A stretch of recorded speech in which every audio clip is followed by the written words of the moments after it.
Hey all, I'm Professor Tina Good, and this video is for the Literature of the Bible course. We are up to the New Testament now, and we are wrapping up the semester.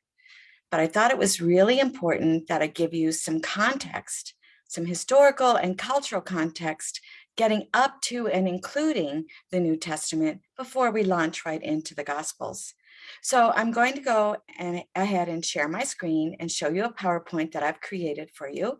I'm not going over everything in the PowerPoint. It has a lot of historical references that I thought you might find interesting, like what's going on in Israel at the same time that what's going on in Greece or around the world. So I'm not going to go over all of that, but I have it for your reference. But I will be paying particular attention to those things that affect directly the history of the biblical texts that we're looking at and some of those that we were not able to look at this semester.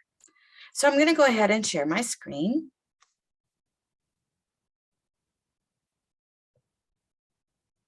Okay, and here's the PowerPoint that I will be discussing and posting along with this video.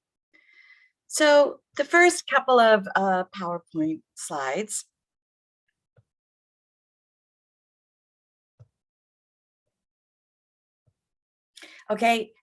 really go way back, like, before Genesis and whatnot, and gives you sort of a historical idea of when things were happening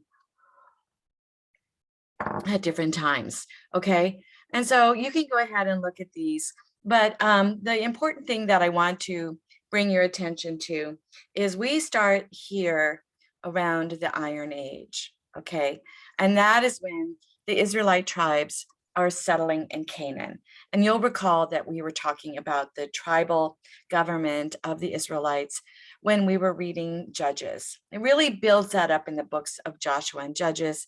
And we began to see how that tribal system was beginning to break down once we got to the Samson and Delilah story.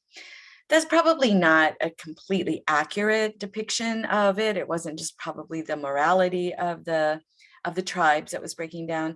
What we see is during this time, it was a great time of conquest, right?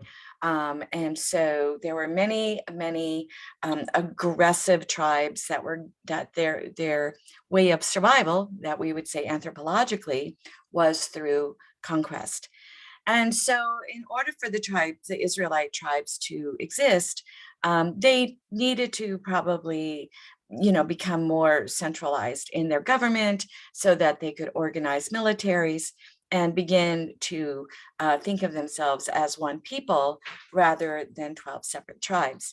And so we begin to see in Samuel and then in Kings the rise of a centralized government through the use of a centralized king, right? Not just the tribal leaders now, but a centralized king. It starts out as Saul and then, of course, becomes David, right? David is probably the most famous next to Solomon, his son. And David, we think of as more of a warrior king. Okay, and so David's job, and if we would have read more of David, you would have got that, but you probably saw it even in the little bits that we read about David, is that his job was to go out and conquer lands, right? So that he could have more lands for his people, but also get taxes from those other lands so that he could continue to have money to build his military. He was very, very successful at this, according to the Bible, and probably historically so. And then we see after that the next king, according to the Bible, is Solomon. And Solomon is his son. And we see a shift anthropologically and culturally speaking, in that we see a shift from this warrior sort of conquest, sort of this militarized kingdom, to one that begins to settle down and become more civilized within itself. Okay, and so one of the big things that we would look at anthropologically for that is that we would see the building of architecture, right? Not just tents anymore, but, well, the big one, of course, is the temple, but also other monuments that Solomon begins to build. And it's around this time that we begin to see, we believe, the writings of what we would call the J author group. Okay, the Yahwist author group, when we're talking about the documentary hypothesis. Okay, they're beginning to textualize oral traditions that are coming out, and so that Solomon can build his library now of these texts. Okay, and then they're, according to the Bible, as punishment to Solomon for his worshiping of other gods, along with his wives from other lands, the tribes split up. It's probably more complicated than that, but we see that there becomes disharmony between the tribes. And so 10 of the tribes actually go north, and 2 of the tribes stay south where the temple is. Those 2 tribes stay in the land, what we call now as Judah. And the other 10 tribes go north, what we call Israel. And I'm going to try to show you this picture, if I can, on Zoom, because this is the map, so you can kind of get an idea of what this looks like. Okay, hopefully you can see this. So this land, this kind of shaded purpley kind of land right here, is what would have been called Judah. And this is the location of the temple. And this is where the tribe of Judah and Benjamin reside. Okay, it's really not as big. It's a lot of land, but it's not a civilized land, right? And they pretty much stay united down here. But then the 10 tribes go north into what we call Israel, and that's this gray area here. It doesn't look as big for sure, but it is where the 10 tribes go. Now, the interesting thing about these 10 tribes going north is that unlike down here, where there's sort of this monolithic religion worshiping the God of Israel, up here, there's a lot more tribes and whatnot that are worshiping different kinds of gods besides the God of Israel. And so this we see becomes a problem in the story of Jezebel and Ahab, right? So Ahab, according to the story, marries this priestess of Baal named Jezebel, and she comes into the kingdom and brings her God and her prophets. And well, we know what happens with that, right? But what is anthropologically important there is to understand is that these tribes are very, very much divided. Okay, there's no universal, other than a God system, there's no universal tribe sort of king uniting them. So that makes them very vulnerable to more and more conquest, right? Because they don't have the military of David. They don't have the wealth of Solomon. They don't even have a unified God. And so what we begin to see is that from the north, then the Assyrians, right? And let me just go to the next slide. I think that's on the next slide. Right. So the Assyrians began to invade from the north. Okay. And they easily began to conquer this land here, and eventually come down and conquer Judah. Okay.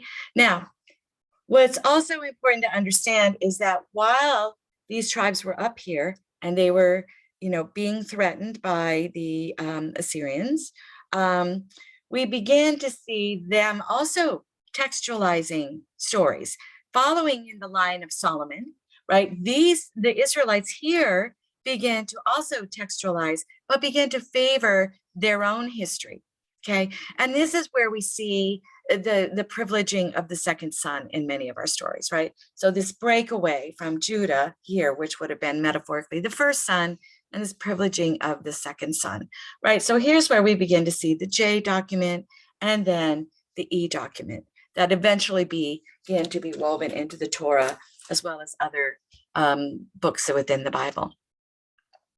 Okay, and so you can see other things that are going on there at the same time. But eventually, as I said, this is a time of great conquest. And so a guy named Nebuchadnezzar from Babylon comes in and they take over, right? The Assyrians have come down, the Babylonians come over and they destroy Jerusalem, ending the Davidic dynasty of the time, which of course is prophesied, right, in Kings, right, that there will be an end to the Davidic dynasty. Okay, and so that happens, and what we begin to see then is the beginning of what we call the Jewish diaspora, right? The spreading out of the Israelite or the Jewish people. And so what happens first is that the upper class are taken away and they are sent back to Babylon. Okay.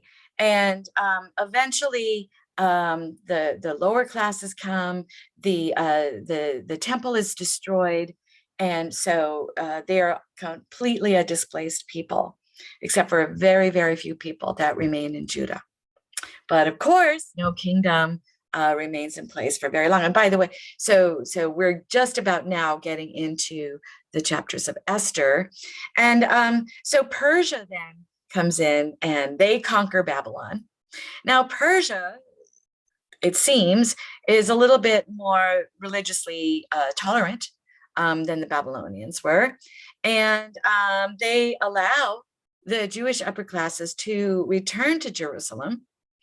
And it is at this time also that we begin to see much more textualizing of the documents, which of course would make sense because, they've sort of lost their culture. And so those that are in the culture, those that are the scribes, are really desperately trying to create these libraries of stories so that their culture is not lost. All right.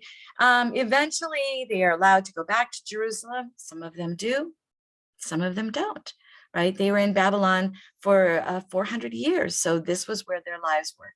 But some of them did return to Jerusalem with the hopes of rebuilding their temple. Now, another conqueror soon comes about, and you all know him, Alexander the Great, right? And he pretty much goes about and conquers most of the known world at that time, bringing culture, Greek culture, to the Near East. Probably the thing that we credit him with for not only in conquering the world, but in how he held it together was through a concept called Hellenism, right?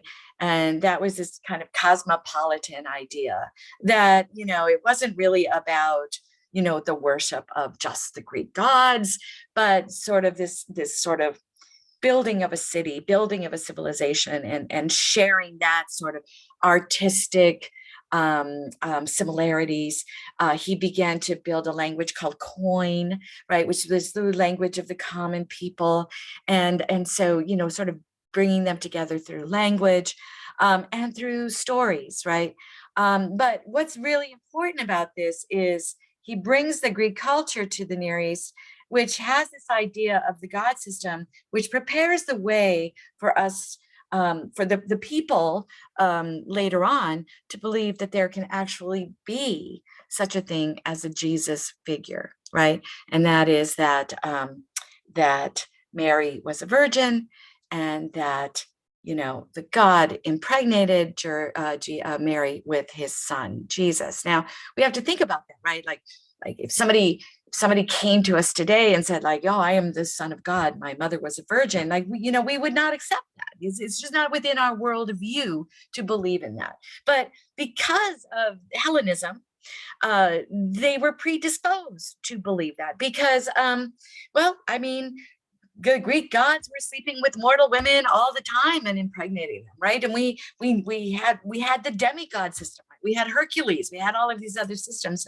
So this began to reshape and reframe a bit the way people thought about the supernatural, thought about the God systems, and thought about human relationships with the God. Remember, this is very different than what we saw in the Old Testament with barren women, right, who were then allowed to become pregnant, right, such as Sarah or Samson's mother, right? This is very different. This is actually a God impregnating a virgin woman, with his son. Okay, so it's a very different concept, and that is allowed to exist, probably because of the Hellenistic influence that Alexander brings to the known world. Okay, but Alexander doesn't live very long. And so there's a great divide. I'm not going to really get into that too much, but essentially there becomes this divide, and this one king, the Syrian king, Antiochus IV, he decides that he's going to try to enforce, right, this Hellenism in the way that it is religiously believed, onto the Jews. And he is going to eradicate Judaism as it was known at that time.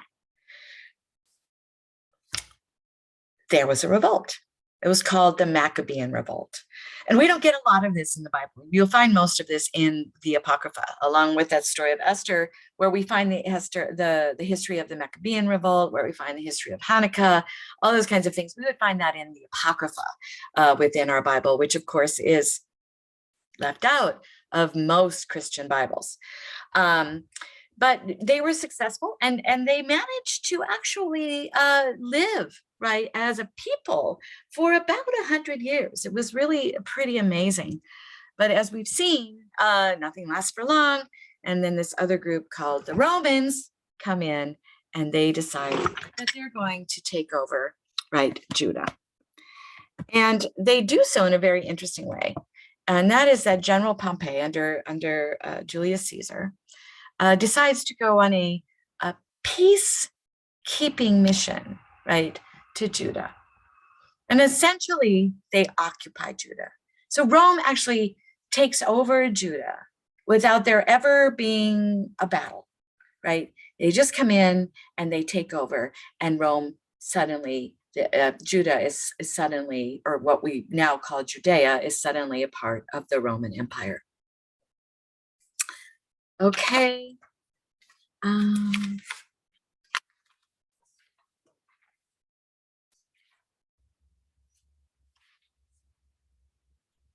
Okay.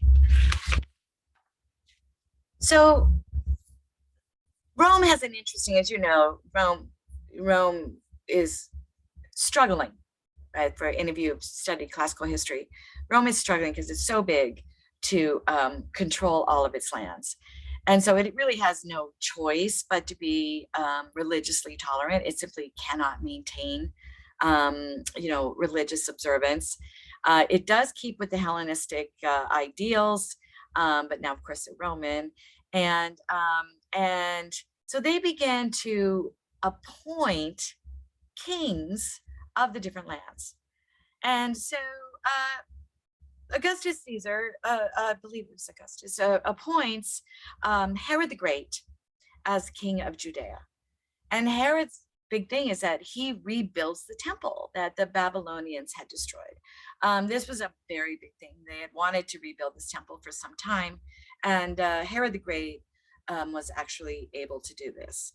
Around the end of the Herod the Great story comes the story of the birth of Jesus. And if you read that story about, the killing of babes, this would have been this Herod, right? The Herod the Great, that would have been threatened. And it's a trope. It's a biblical trope. We don't know that this actually happened, but it goes along with the story that, any threat to the king, you would kill them, just like in the Moses story. Around 30 to 33 is when the crucifixion of Jesus was to take place. And then shortly after that, the Jews are banished from Rome.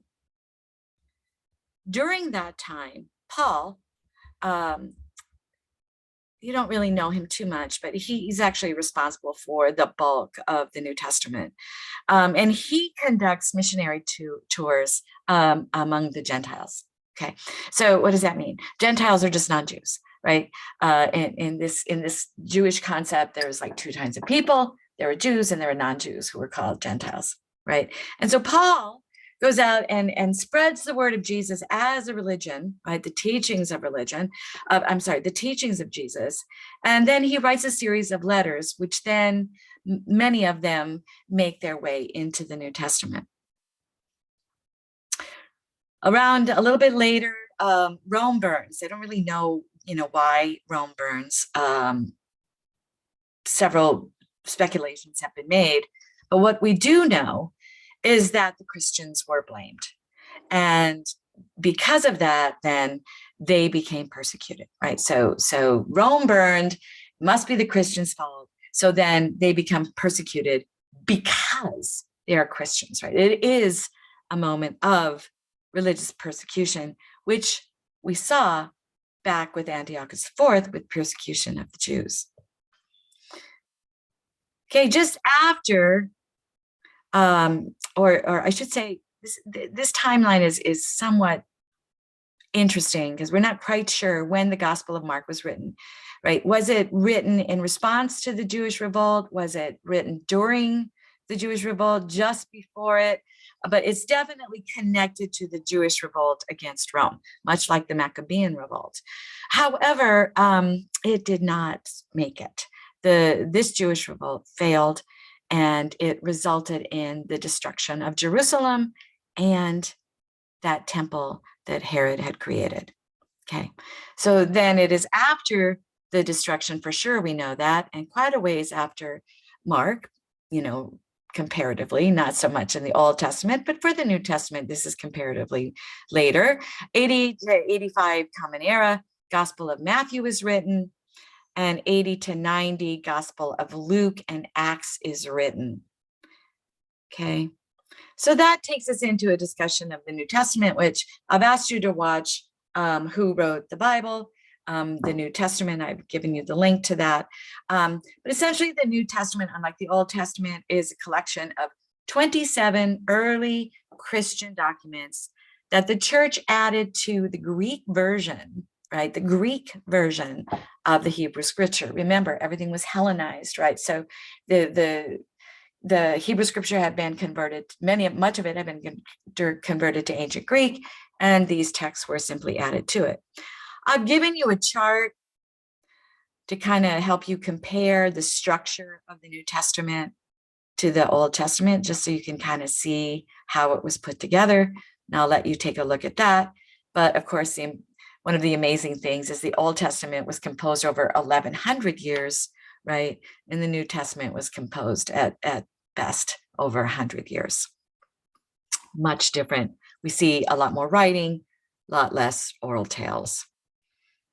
But what is going on during this time when the story of Jesus is told? What is going on with the government? What is going on with the Jewish faith? And so what I wanted to break down for you, because this is really important to understand, and when we begin to try to understand the story of Jesus, right, is that there were different groups that existed at the time, right? Different, I'm going to call them political groups for lack of a better word, but some of them are more or less political, right? Okay, so the first group I want to talk to you about is the Sadducees, right? And the Sadducees is pretty much, we don't really know too much about them, but they were a very, very powerful group at the time. And they were the landowners. They would have been like the aristocracy, and their wealth would have been dependent on Rome being in power, right? They were benefiting from Rome's rule, right? So they were very willing to accept and incorporate Hellenism in this idea of cosmopolitanism into their way of thinking. However, when it came to religious interpretation, they were much, much less tolerant. And in fact, the only law that they accepted was the law of the Torah and some of the writings and the prophets, only written law. There were only literal interpretation, right? There was no belief in the afterlife because it's not mentioned in the Torah. And they were a part of the big Jewish court, right? They what you see, the great Sanhedrin. I'm not sure if I'm saying that word right, but they were very powerful, and they wished to maintain the priestly caste and the rituals of the temple. This is also what gave them their power, and it is also where the major economics of Jerusalem was taking place. They disappeared around the time of the destruction of the temple. None of their writings survived, and what we know about them, we know from the Pharisees, who would have been their rival group. So when we're thinking about the story of Jesus, a lot of times the Pharisees are the ones that get blamed for a lot of the intolerance, a lot of the corruption, a lot of the things that were going on. but it wasn't, that's really more of a popular cultural idea because we don't really know who the Sadducees were. It was really probably more the Sadducees. Caiaphas was probably a Sadducee. Their rival group, of course, was the Pharisees, who rejected Hellenism, and they were more purist about the Jewish culture. However, along with their belief in the Torah, they also did believe in what we call oral law, or interpretation by the elders of the law, to be adapted to, the different situations as time evolved, right? This would have been something the Sadducees would have rejected out of hand. They believed in the coming of a Messiah. They believed that this Messiah would bring world peace. And they did allow for individual prayer and worship in synagogues, and they are considered the founders of modern Judaism.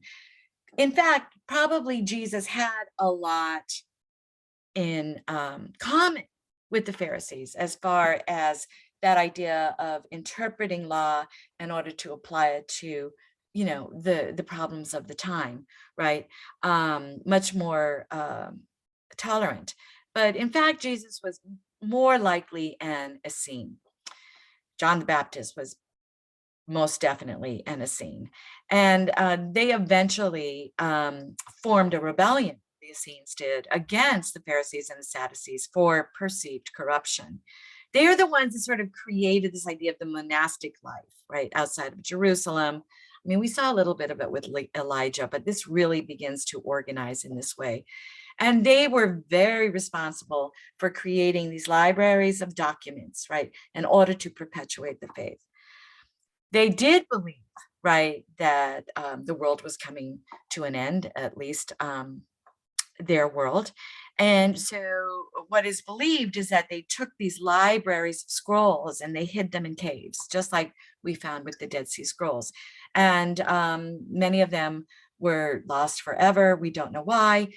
We don't know if the Romans found them and destroyed them. We don't know if just the climate and the elements destroyed them. We don't know if there's still more to be found. We just don't know. But they did believe in, divine teaching. And as I said, they are also considered founders. But unlike the Pharisees, who are considered founders of modern Judaism, the Essenes are considered founders of Christianity. And when we take a look at Jesus and the way that, his character evolves throughout the stories, we can see him leading a more monastic lifestyle, although definitely, along this line of divine teaching. And of course, he would be the founder because, right, he would be Christ, right? The religion is based on him. There's another group called the Zealots. And they were, their main goal was to expel Rome from Judea, right? Again, their beliefs were very similar to the Pharisees, but their number one goal was to get rid of Rome. Okay, the Zealots. The Herods, I call them the Herods, nobody else calls them the Herods, but Herod the Great essentially had, these sons that were also called Herods, right? So it gets a little confusing, right? And so Herod the Great had these sons, and I'm only going to talk about two because they're really the only ones that come up in the Bible. And that's Herod Philip and Herod Antipas. The Herods were, as I said, friendly to the Roman emperor. They were appointed by the emperor, and it was their job, right, to keep, their respective lands, calm, because the number one thing that terrified the Romans was riots. They knew they did not have the military to suppress that, so they put these kings in place to keep their people calm. So Herod the Great had these sons, Herod Philip and Herod Antipas. Herod Philip, you will know, he was the first husband, if you will, of Herodias. And Herod Antipas was the Herod king of Galilee. And this was the one who John the Baptist was vexing, because John the Baptist said there's no way that it is proper, right, for Herod Antipas to marry his brother's wife. especially while his brother is still alive. And so he accused them of adultery. And Herodias, as you know from the John the Baptist story, gets very upset and eventually has her daughter dance. Her name is also Herodias. Their names are not really Herodias. It's just the way that the naming worked at the time. It's the feminine of Herod, and so they get the head of John the Baptist, right? So, and then of course there's the Romans, right? As I said, so they appointed these kings, but then they had these governors or prefects that were sort of like over all of these lands. And you would know, like, one of the famous ones from the Bible is Pilate, but he was not Jewish. He would have been Roman. And his number one job is to keep the peace, enforce Roman law, and assure payment of the taxes. That's it, right? That's all he needs to do. And so you can see why, he becomes vexed, right, when there seems to be this rebellion in the streets related to this figure named Jesus. So essentially, the story of Jesus and the crucifixion of Jesus comes because there is a perfect storm happening historically, culturally, and politically, right? So number one, the Zealots want him to be the leader that rallies the Jews to get rid of Rome from Judah. And Jesus, of course, has no interest in doing this. And so the Zealots are mad at him. And there's no doubt that Judas is a zealot, as well as Simon, who's actually called the Zealot, right? And so Judas, of course, feels betrayed because when he realizes Jesus is not about to lead them in a fight against the Romans. The Pharisees and the Sadducees are upset because he says that he is the Son of God, right? And they see this, particularly the Sadducees, but also, they see this as heresy and as a threat, right, to their power. So they are mad because of his claim to being the Son of God. And then, of course, the Romans are mad because he says that he is the King of Kings. And of course, there is no king but Caesar. And so this would have been considered treason. Oh, this is what gets Jesus into trouble. Okay, so that takes us into the writing of the Gospels. Now, I want to clarify this idea of the Gospels, right? I know that in some Christian faiths, they refer to the entire Bible, the Old Testament and the New Testament, as the Gospels. That is not what we are thinking of it as here in this class. The Gospels, for us, is actually a literary genre, very similar to a biography. And in the Bible, it includes Matthew, Mark, Luke, and John. Okay, so when I talk about the Gospels, I am talking about Matthew, Mark, Luke, and John, the first 4 books of the Bible, although not the first 4 books, the first 4 books written in the Bible, right? Those would have been the letters written by Paul. Okay, all right. So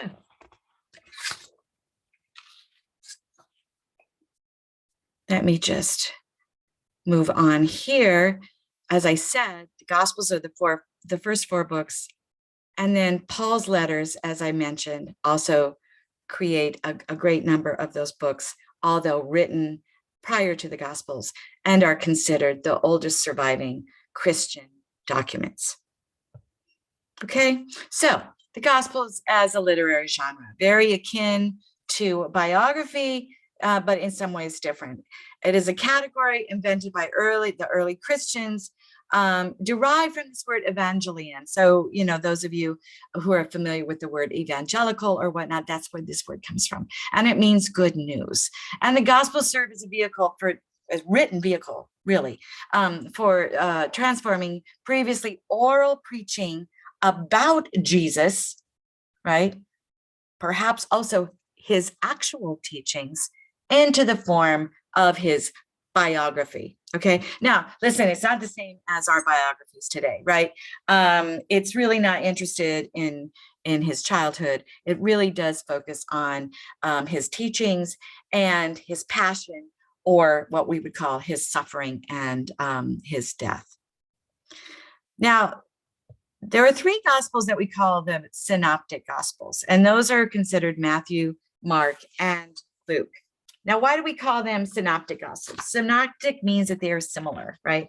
And that they are sort of derived from the same sources. And if you've read them already, you see that, right? Am I reading the same story over and over again?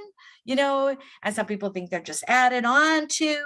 And yeah, that's probably true, but why include all four Gospels in there if they're so similar? Well, because obviously they, as we've learned, they have different purposes, right? And so the Synoptic Gospels essentially draw from Mark, which we believe to be the very first gospel written, right?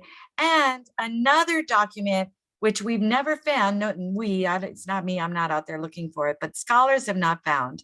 And that is what we call the Q document. It's Quell, which means source document.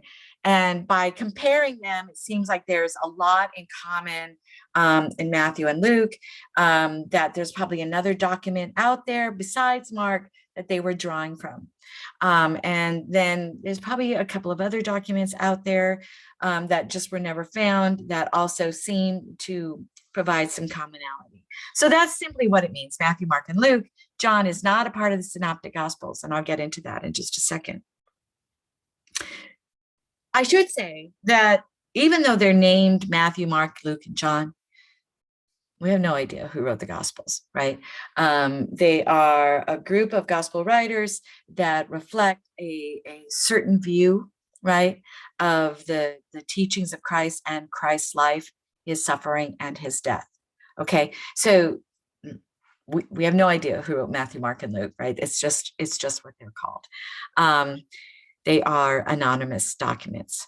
But continuing that, as I said, Mark was the first gospel written, and it portrays Jesus in a certain way. And as we saw, it was very connected to the Jewish revolt, right? And so what we see here is that the Jews are being very persecuted. And so Mark creates a Jesus figure that emphasizes his sufferings and makes him very, very human. Yes, he's definitely the Son of God, and he is the hidden Messiah, but he is much more human in the story of Mark than in the other Gospels, right? He's much more vulnerable. He's much more, liable to say, heal yourselves, right, than to call on God, at moments of despair. And we see this in Mark. He emphasizes, however, Jesus' miracles, right? Focusing on this idea of he's the Son of God. He can heal us. He can help us. He can, rather than his teachings. I'll put some other things here to give you more ideas of Mark's agenda, right? But let's move on to Matthew. Okay, so Matthew incorporates about 90% of Mark and probably extensively draws from the Q document. And his number one goal is to counter the ideas that the Pharisees and more likely the Sadducees are charging him with going against Jewish law, right? Going against the Mosaic Torah. And actually Matthew, and if you set it out, you see that big genealogy. Matthew sets him out to be, sort of the answer to, right, what was prophesied in the Torah, more likely in, Kings, right? He is of the Davidic line. He is the Messiah that has been prophesied all along, right? And so he is more supernatural, right, in that he's not so vulnerable as a human, right? He's more godly. But we do focus much more on his teachings in Matthew, right, than we did in Mark. Matthew and Mark, however, are still writing from a Jewish perspective, as you can see. But Luke is probably, and Acts is probably believed written by the same writer. And probably the only Gentile writer in the Bible. That is to say, the only non-Jewish writer in the Bible. And he reproduces about half of Mark in Luke. And his goal really is to show that these teachings and that this figure, right, can be, useful for non-Jews as well as Jews, right? So he's really taking in the more Hellenistic cosmetology view, like this religion, these teachings, this man, right, this God, right, could be really worshipped by everyone, not just the Jews, right? And so that's kind of his goal. Now, John, then, you'll see John, a lot of parallels between John and Genesis. And what we see with John is that he's really building on the work of Paul, although he never mentions Paul, right? And he's really much more interested in building a religion that centers, right, around Jesus, right? Modifying traditional Judaism, right? And then promoting a religion about Jesus, right? As Jesus as the incarnation of God's creative word, right? Jesus as the embodiment of God's wisdom, right? And so he doesn't there's no discussion of the second coming in John, but rather that this is just a long-lasting religion, and does not portray Jesus as a vulnerable man at all, but rather a divine being who projects heavenly radiance. Okay, so I hope you can see in this that what we have here is sort of a parallel, right? The Old Testament is really sort of setting up a model for how to create what became known as the Jewish nation or the Israelite nation, centered around this idea of a centralized God, and then building it into a nation wouldn't be the right word, but it's the only word we have now that describes it, right? Whereas the New Testament, drawing on that same model for building a nation, their nation has been destroyed, right? And so now they're working on creating this idea of a new religion, right? Based on this Jewish man named Jesus. I hope you find this video useful, and I look forward to seeing you in my next video.